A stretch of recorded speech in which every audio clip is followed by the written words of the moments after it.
하나님께서 오늘 우리에게 주시는 말씀은 고린도전서 6장 1절부터 11절까지의 말씀입니다. 제가 보는 성경으로 신약 268쪽입니다. 고린도전서 6장 1절부터 11절까지 말씀.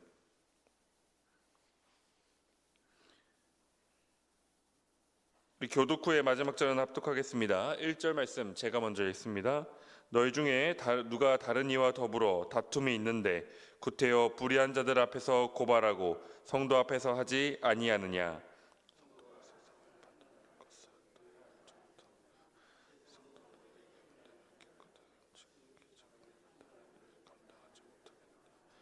우리가 천사를 판단할 것을 너희가 알지 못하느냐. 그러하거든 하물며 세상 일이랴.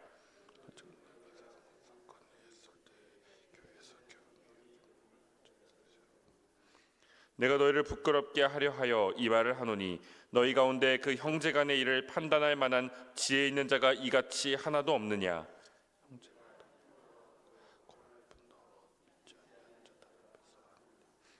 너희가 피차 고발함으로 너희 가운데 이미 뚜렷한 허물이 있나니 차라리 불의를 당하는 것이 낫지 아니하며 차라리 속는 것이 낫지 아니하냐.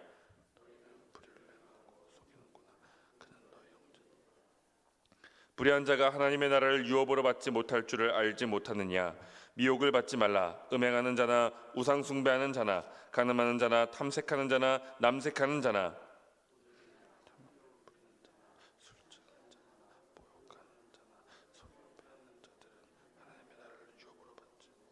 함께 읽습니다. 너희 중에 이와 같은 자들이 있더니 주 예수 그리스도의 이름과 우리 하나님의 성령 안에서 씻음과 거룩함과 의롭다 하심을 받았느니라. 아멘. 고린도서는 고린도 교회 가운데 얼마나 많은 문제가 있었는지를 드러내는 책은 아닙니다. 사실 고린도 교회만큼 한 교회 안에 여러 가지 다양한 문제가 복합적으로 있는 교회도 흔치 않은데, 그런데 고린도서를 기록한 이 바울의 원래 목적은 이 고린도 교회가 이렇게나 문제 많은 교회다, 이것을 드러내려고 기록한 것이 아니라 이렇게 문제가 많은 교회일지라도 하나님은 끝까지 포기하지 않고 하나님의 교회로 세워 나가신다. 하나님의 사랑과 하나님의 열정을 오히려 드러내는 책입니다. 오늘 본문의 말씀에 보면 삶에서 일어난 문제가 있는데 이 교회가 성도 간에 어떤 문제가 생겼는데 그 문제를 가지고 교회가 아니라 하나님이 아니라 세상으로 가지고 나아가서 해결을 받으려고 했던 사건을 다루고 있습니다. 그 문제는 무엇이었냐면 바로 돈 문제였다라는 거예요. 성도 간에 어떤 일인지 구체적으로 기록되어 있진 않지만 이 금전적인 문제가 오고 갔던 것 같습니다. 그래서 그 안에 다툼이 생긴 거예요. 사실 이 교회 안에서 충분히 양보하고 또 대화하고 풀 수 있는 그런 작은 문제였습니다. 오늘 본문 말씀에 보면은 그 일에 가리켜서 지극히 작은 일이었다라고 표현하는 걸 보니까 충분히 대화하고 양보했으면 교회 안에서 충분히 해결할 수 있는 정도의 사건이었다라는 것이죠. 그런데 이 다툰 성도들이 이 문제를 어떻게 하냐면 이 문제를 들고 하나님 앞에 아니면 교회 안에 꺼내놓고 교회 안에 도움을 받는 것이 아니라 이 문제를 세상 법정으로 가지고 나아가는 거예요. 세상의 법정으로 가지고 나아가서 성도 간에 치고받고 또 다툰다는 교회 안에 있던 문제가 밖으로 가지고 나아가니까 온 고린도 도시 안에 이 교회가 가지고 있던 문제가 다 밝혀진 겁니다. 도시 전체에 퍼지고 말았어요. 교회가 다툰다는 소식이 교회 그 도시 안에 다 퍼지고 말았다라는 거죠. 오늘 우리는 내 삶의 문제를 가지고 어디로 달려가고 있습니까? 우리 1절 말씀을 한번 읽어보겠습니다. 우리 1절 말씀 다 함께 읽겠습니다. 시작. 너희 중에 누가 다른 이와 더불어 다툼이 있는데 구태여 불의한 자들 앞에서 고발하고 성도 앞에서 하지 아니하느냐. 아멘. 여러분, 고린도 성도들은 왜 그들 가운데 있었던 이 문제를 가지고 왜 세상으로 나아갔을까요? 왜 세상 법정으로 가지고 갔죠? 당시만 하더라도 이 세상 법정에 가지고 나아가면요, 세상에서는 그걸 가지고 이야기를 듣고 합리적인 그런 판단을 내려주는 것이 아니라 돈과 신분과 그리고 그가 가지고 있는 사회적 위치에 따라서 더 사회적 위치가 높은 사람의 손을 들어주는 경향이 훨씬 짙었다라는 거예요. 재력이 있고 신분이 높은 사람들이 세상 법정으로 가지고 나아가면 나에게 유리한 판결을 받아내는 게 훨씬 더 용이했던 겁니다. 그러니까 내가 원하는 결과를 받기 위해서 내가 다 옳은 건 아닐지라도 내가 옳은 결과를 들어주는 내 손을 들어주는 그곳으로 법정으로 가지고 나아갔다라는 거죠.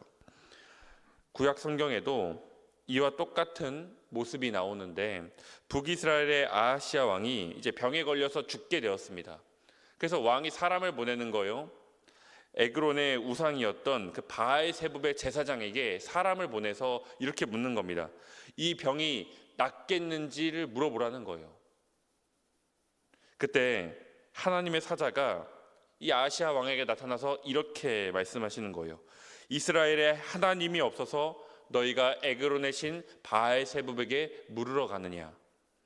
지금 바울 역시 오늘 고린도 교회를 향해서 똑같이 묻고 있는 겁니다.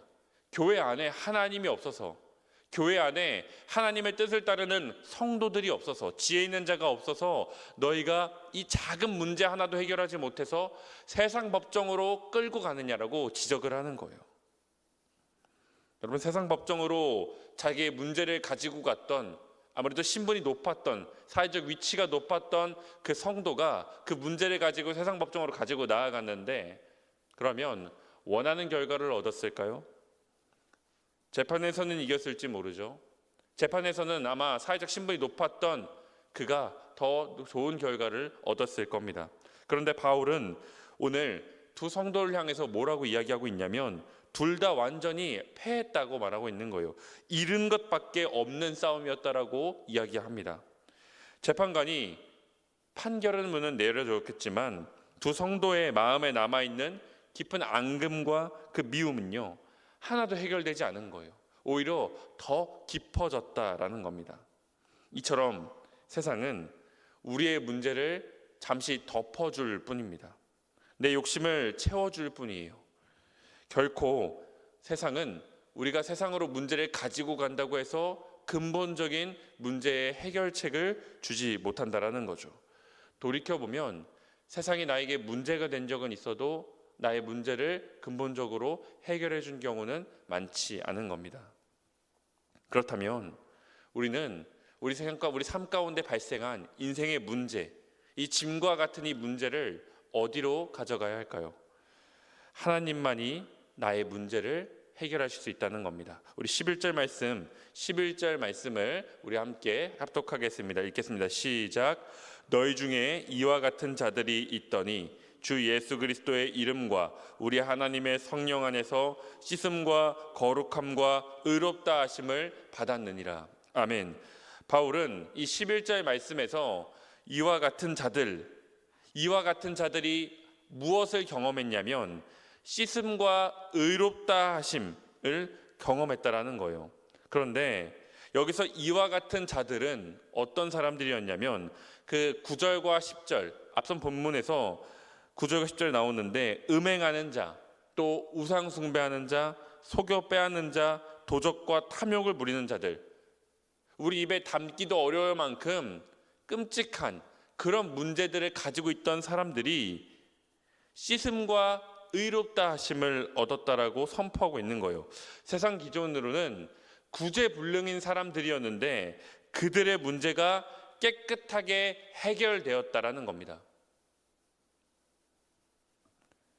그런데 하나님께서 어떻게 그 문제를 해결하셨냐면, 어떻게 씻고 어떻게 의로운 자들로 만들어내셨냐면 바로 하나뿐인 아들 예수 그리스도의 그 피로 이들의 가장 무거운 그 죄의 문제를 씻어주셨다라는 거예요. 여기서 이와 같은 자들이라고 했던 이 사람들이요, 그런 끔찍한 입에 담기도 어려울 만큼 그런 무거운 죄들이 가지고 있던 이들이 누구였냐면, 이들이 결국 누가 되냐면 후에 그리스도 이 고린도 교회 성도들이 되는 사람들입니다. 고린도 교회 성도들은 실제로 이와 같은 자들이었어요.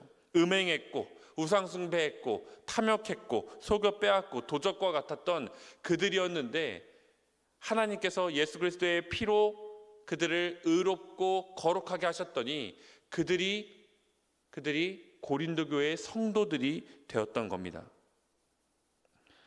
영원한 죽음이라는 이 거대한 문제, 도저히 풀 수 없는 그 영적인 문제도 도저히 지워질 것 같지 않던 그들의 큰 죄의 문제도 해결하신 하나님이라면 어떻게 그 성도들 간에 일어난 작은 다툼의 문제 하나 해결해 주지 못하시겠냐라는 거예요. 큰 문제를 해결하신 하나님께서 왜 작은 문제를 해결해 주시지 않겠느냐라고 바울이 이야기하는 겁니다. 그러니 하나님 앞으로 그 문제를 가지고 나아가라는 거예요. 자신의 목숨이라는 가장 큰 문제를 하나님께 맡기라는 겁니다. 우리 사도행전을 보면요, 베드로가 감옥에 갇혀 있습니다. 감옥에 갇혀 있는데 쇠사슬에 묶여 있어서 내일이면 이제 처형당할 위기에 빠져 있어요. 이제 이 밤만 지나고 나면 이제 목숨이 이제 하나님 앞에 가는 겁니다. 그런데 베드로가 말씀해 보면 근심했다거나 잠을 못 이뤘다거나 이런 말씀이 없고, 도리어 천사가 옆구리를 찔러서 깨워야 될 정도로 깊이 잠을 자고 있는 장면이 나와요. 불안한 사람의 그 모습이 아니라, 당연히 불안하고 떨려야 되는데 내일이면 죽으니까 얼마나 미련도 남고 불안하겠어요. 그런데 그는 깊은 숙면에 들어가고 있는 거예요. 어떻게 이렇게 편안하게 잘 수 있었을까요? 어떻게 그가 평안할 수 있었습니까? 죽음을 코앞에 두고 어떻게 평안할 수 있었냐라는 거예요. 자기의 그 목숨이라는 그 큰 문제도 하나님께 맡겼기 때문입니다. 하나님이 내 삶의 주권자이심을 믿었다라는 거예요. 이 문제도 하나님 앞에 내어 맡겼다라는 겁니다. 하나님이 해결해 주시겠지. 하나님 앞에 내 문제를 가지고 나아갔더니 그는 차가운 감옥 바닥에서도 평안을 누릴 수 있는 사람이 되었다라는 거예요. 사랑하는 여러분, 세상을 살아가면서 우리는 경제적인 문제, 또 꼬여버린 관계의 문제, 무너진 건강과 이런 관계의 여러 가지의 문제 때문에 수없이 아파하고 잠 못 들 때가 많이 있습니다. 세상이 이 문제를 해결해 줄 수 있을 것 같아서 사람에게 때로는 내 문제를 가지고 가서 이야기하고 세상에 가지고 나아가서 문제를 꺼내놓지만 오히려 문제가 해결되는 게 아니라 상처를 받을 때가 얼마나 많은지 모릅니다.